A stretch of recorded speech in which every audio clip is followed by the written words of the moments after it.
Hey everyone, this is Eli from Technica.com here with an After Effects tutorial. And before I get into this tutorial, I'm going to just let it play for you. This is what we're creating today. Very simple, very elegant, and if you show this to a high-up company or someone that, you know, is trying to get a logo made or something, and you create a logo and you put it in something like this and you show it off like that, they will throw money at you. And as the kids say these days, you will be rolling in the dough, which is very nice. And yeah. Anyway, so before I teach you how to make this, please guys, give this video a like and thumbs it up, whatever. I don't care. It helps us out a lot. And I hate asking for likes, but you know, it's like we get like so many views, but barely anyone likes it. It's weird. But and also if you leave a comment, I will personally reply to every single comment. So if you want to have a chat with me or you just want to, you know, flirt with me or something, go ahead. But only if you're a girl, because yeah, I'm not gay. I'm sorry, guys. Alright, so let's get into this. Now that all that's out of the way. Alright, so bring up Photoshop. We're basically just going to prepare the grunge texture and we're going to put the logo on top of it in Photoshop because you have a lot more control over what you're doing to the picture in Photoshop, of course. That's why it's Photoshop, not, yeah, whatever. So grab the grunge texture you want. You can find any grunge texture you want on Google. Don't be lazy. Don't ask me where I got these and stuff. I paid for these from Video Copilot. They're this awesome company. Go check them out. I'll put a link in the description for that. Yeah, so now that we have the texture in here, let's create a new layer. Or whatever it's called, project. I don't know, I'm not a Photoshop wizard like Brandon. Let's go to the Film and Video tab and then go down to 1080p because that's full HD if you haven't figured that out yet. We're going to go 150 pixels for the quality just because I love high quality stuff. Alright, so now switch to your Move tool. You can do that by hitting V or just going up to this little arrow, doesn't matter. Now click anywhere inside this little thing and drag and drop the texture on top. Now let's zoom out, hit Control T while that layer is selected, hit Alt Shift and click one of the corners and basically just position it where you want to put it. I shouldn't have to tell you guys this. You guys love Brandon's Photoshop tutorials. You guys know how to do this stuff. It's very basic. Come on. Alright, hit the check mark. Now let's delete this ugly white layer. Now let's hit T to bring up the text tool. If you're just writing out the name or if you want this to be your intro, you know, put the picture of your logo in, put whatever you want there. I'm just gonna do a big AE for After Effects because I'm gangster like that. I don't play around, alright? Alright, hit with that layer selected, once you have the logo made or the word typed out, hit Control T and basically put it where you want it to be. I'm going to make it bigger. I actually like that. Okay, hit the check mark. And now switch to the Move tool by hitting V or going up to this little button. And now hit Control A. That will select everything. And then go up to these little buttons and align it center for both of, vertically and horizontally. That's the middle ones in both of these. And that'll just make it perfect. Okay, so now that we have that, let's hit Control D to deselect all that stuff. Now hit Control and hold it and then move next to this AE like word or whatever you have selected and select it. See that? Select that little box because then it makes a selection out of the word or the logo that you just did.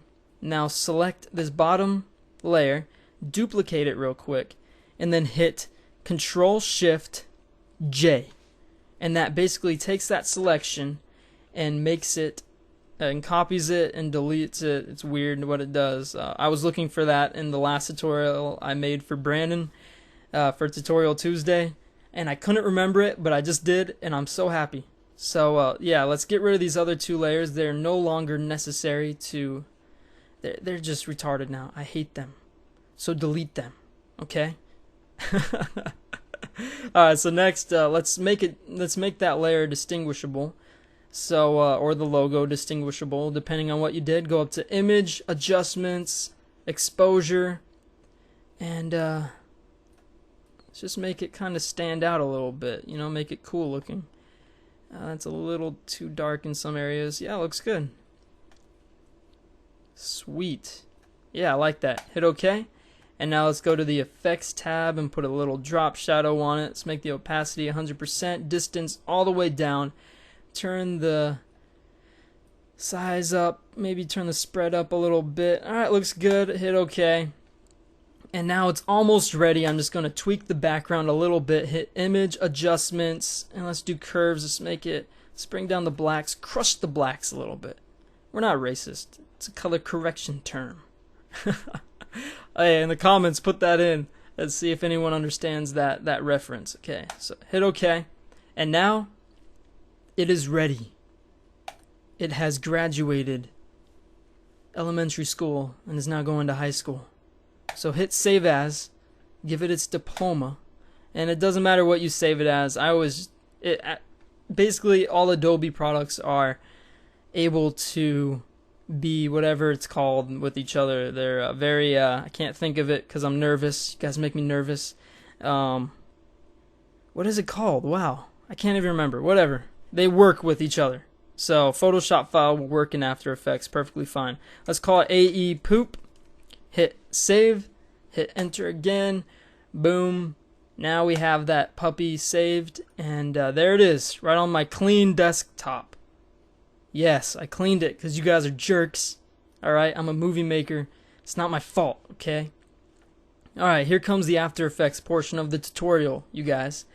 Let's drag and drop this picture into the After Effects canvas right here. And editable layers, it doesn't matter. Boom, there it is. Now let's just drag and drop it into the composition over here. That basically creates a new composition with 1080p settings, which is wonderful, just magnificent, because otherwise you'd have to create a composition and make it 1080p, but since we already did it in After Effects, it already made the video HD, which is great. Alright, so first thing we're gonna do, make sure you have the AE poop selected and make it a 3D layer. Alright, you're with me still. Now let's quickly make a quick vignette, because I forgot to do that, but no worries, it's very easy to do in After Effects. Hit layer, new, solid, and I'm just going to make mine black. You can really make it whatever you want. I don't care. No one cares. It's whatever. Alright, so now go up to this ellipse tool, and we're going to make sure that's selected. Just hold down, left click, and then select the ellipse tool. Double click the ellipse tool. It'll make that black layer you just made into a selection mask. So now that the mask is right there, now hit F and it'll bring up the mask feather, and make sure that it's on subtract, and then put up the feather to where you like it, and I like it right there. Next hit F4 and that will bring up the blending mode, and we'll just make it whatever blending mode you like. I love soft light. And now hit T and put down the opacity a bit. Yeah, that looks good. I like how that turned out. Alright, so now that we have the vignette, I'm gonna just oh whoops. I'm gonna name it, hit enter, and rename it with that selected. Hit enter. Rename it, I'm just gonna call it Viggy. And I'm gonna rename this layer AE. Alright, so now go back to that composition. There it is. How beautiful. We'll go fit. Alright, so we're up to this point, and it's all looking awesome. So, the next thing we're going to do is, wow, I already have that on glass. Alright, the next thing you're going to do is, it's probably going to look like this. But you're going to go over to this Characters tab, and you're going to select the tab next to it called Effects and Presets. You're going to search glass, and it'll come up with CC glass, and that's exactly what you want. So drag and drop that on top of the After Effects, the grungy texture you made. And there you are, it's done. It looks great, I know. Thanks for watching, guys, and I'll see you guys next Friday. I'm just messing, guys. I always do that. I got you again. There's the humor. Alright, so go over and we're going to tweak some of these settings so it doesn't look like poo. This is all up to you guys though, because maybe that'll look good on like a sand texture or something. This is all personal preference. I will make mine sort of different. I'm gonna keep it like that. And alright, so once you kind of get it where you like it, you're gonna go up to Layer, New, Light. You're gonna create a new light. You can make it whatever color you want. It really doesn't matter. I don't care. But maybe your client's colors are green or something. Make it that. I love black and white, so I'm gonna keep it that way. And boom. There, it's already looking good. Look at that. It's kind of giving you what you want. Not really. Let's put Viggy on top of the light. That's kinky. Alright, so let's go back to the AE settings. And let's tweak some of this stuff a little more. So you're going to go to the light and you're going to make it a point light. Because that just makes it a more focused light. It makes the effect look a lot nicer. And I'm going to put the softness way down, because I don't like it that soft. And I'm going to put the height a little more down. Yeah, I like that better. Alright, but just remember guys, the higher you make it and stuff, the more 3D it looks. It's just, I'm more into the more slightly 3D-ish and the more, like, it's barely noticeable that it's there kind of a thing. So yeah, now let's mess with the shading a bit.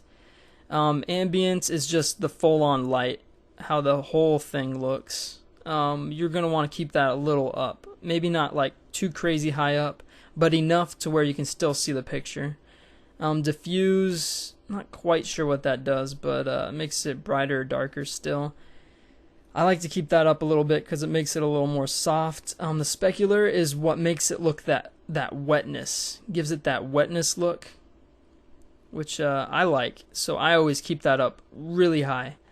Roughness, I always put that up a little bit and then bring down the diffuse a bit, because the roughness makes it softer on the edges. And next is the metal, which brings out other points inside the picture, which is very cool. I keep that up kind of high too, or I bring it down really, but that's basically turning it up. But yeah, it gives you that cool look that you're going for. If you hit the little squiggly underneath the escape button, it brings up the full view of the picture. Yeah, so bring that up. Make sure you kind of like what is going on here. And I think mine's turned out pretty cool. So hit the squiggly again and it'll bring back everything. So now you're saying, Eli, this is looking okay. But when I move this thing, it doesn't give me that cool effect that you saw. And you're right. And this is where something called expressions comes in. And it's kind of confusing, but if you have someone that knows what they're doing, like I do, I can tell you exactly what to do and it'll help you out. So go to the Light tab on the AE layer and hit the Alt and the stopwatch. And that'll bring up the expressions menu for... Whoa, my alarm's going off. That scared me. I gotta go do something soon, but it's whatever. Okay. That's done now. Okay, so delete the old expression. And then you're going to parent basically that it's the light position. You're going to parent the light position to the light. And it'll give you an error because you have to finish the expression. And I know the expression. So here you go. You're going to hit period to finish this expression. It's period 2 capital C OMP. So 2 comp. Then you're going to do parentheses, bracket, 0, 0, 0, end the bracket, end the parenthesis, and then hit the semicolon. There it is, guys. That's the expression that links the two, because one is a 2D layer and one is a 3D layer. That's why you have to go in manually and fix it that way. Otherwise, it turns out retarded looking. And, oh wow, I'm saying retarded like it's like a bad thing. I'm sorry guys, like I'm not trying to offend anyone. If that offends you, I'm sorry. It's just it's how I talk. I'm not trying to be mean or anything. So yeah, let's Let's keep going, but check us out now, guys. Now, the two are linked, and look at that. Now it's giving you that cool 3D look that you were going for. Isn't that awesome? I think that's beautiful. Okay, so that's basically it. Now it's up to you, like how you want to animate it, how you want to keyframe it, where you want it to come in, where you don't want to. But I will show you exactly what I did to finish this. So basically, I put the position way out over here. I zoomed out, put the position way out over there. Alright, so you're going to have to first go to the light, hit P for position. You're going to hit the stopwatch that enables a keyframe, if you see it right there. And then you're going to click and drag it all the way to the other side. But first, you need to figure out how long you want your video to be. And I just want mine to be about 5 seconds because that's a pretty fast, pretty simple intro. So this is basically the composition right here. You're going to drag this little slider all the way to 5 seconds, or as close to it as you want. Then you're going to right click on top of that, and you're going to do trim comp to work area. And that makes the whole thing 5 seconds, or just about 5 seconds. So yeah, drag it back over here, and you still have that keyframe enabled, see that? Then you're going to go to the 5 second mark. Then you're going to click and drag the point back over to about even with where you drag that point. And there you go. You just made a nice keyframed thing. And at this point, it's pretty much done. However, if you want to make it fade in and out, you can, put all this into a comp. And then if you put all of it into a comp, then you can hit T and you can keyframe the opacity, or you can just drag it into Sony Vegas and do it that way. But I like to take it a step further and do the fades inside After Effects using the light itself, because then it gives it a more natural look, which is awesome. So if you drag the play, whatever that thing is, all the way to the left to the beginning of your comp, have the AE selected, click the stopwatch for all of these. Now let's just put them all to 0. Or like pretty much all to 0. There you go. That's good enough. And then let's also drag over here and do that for all these as well. Just kind of, it's basically just triggering a keyframe again and making them all 0 again at the end. Then go to the middle. Alright, so now that you're at the middle, now make it how you want it to look. So I want it to end up looking really nice, and that just turned up the juiciness of it. The roughness, let's bring that up a little bit, not too much. Metal, remember I love a lot of metal. So, but let's not overdo it. And there we go. So diffuse, let's turn it down a bit. Roughness, let's turn it up a bit. All right, so now fades in with the light and then fades out with the light, which is amazing. So now let's just click anywhere inside this, hit the little squiggly button, and let's get this into position. Hit 0, and that basically renders out the video. It takes a little bit, but once it's done, it's only a little 5-second video. Once it's done, you get a real-time playback of what you just created. So yeah, it's about halfway done. So yeah, guys, it's done right now, which is awesome. Then you can just put music in Sony Vegas or whatever you want, and there you go, an awesome logo that you can present, either for your company or someone else's company, impress them. That's 3D bump mapping, and it's just awesome and easy, especially if you have someone explain it like I just did to you. So yeah, there it is. Look how beautiful it is. And I'll put this video at the end of it just so you can see it a couple times. I'll put music with it too, and I'll just replay it like 3 times just so you can see it. And yeah, so I hope you enjoyed this tutorial. I actually had fun making it, which is different. Normally I get really nervous and stuff, but I had fun talking to you guys. Maybe it wasn't filled with as much humor as normal, but whatever. You'll get over it. And hopefully you learned something about 3D bump mapping. And once again, please leave a like and a comment. It helps us out a lot. And yeah, don't click on our ads, because that makes us money if you click on them. So please don't click on them. That'd be terrible. Yeah, so Brandon's making a tutorial on Tuesday, so yeah, make sure you watch that. And I love you guys, and I'll see you guys later. Peace out.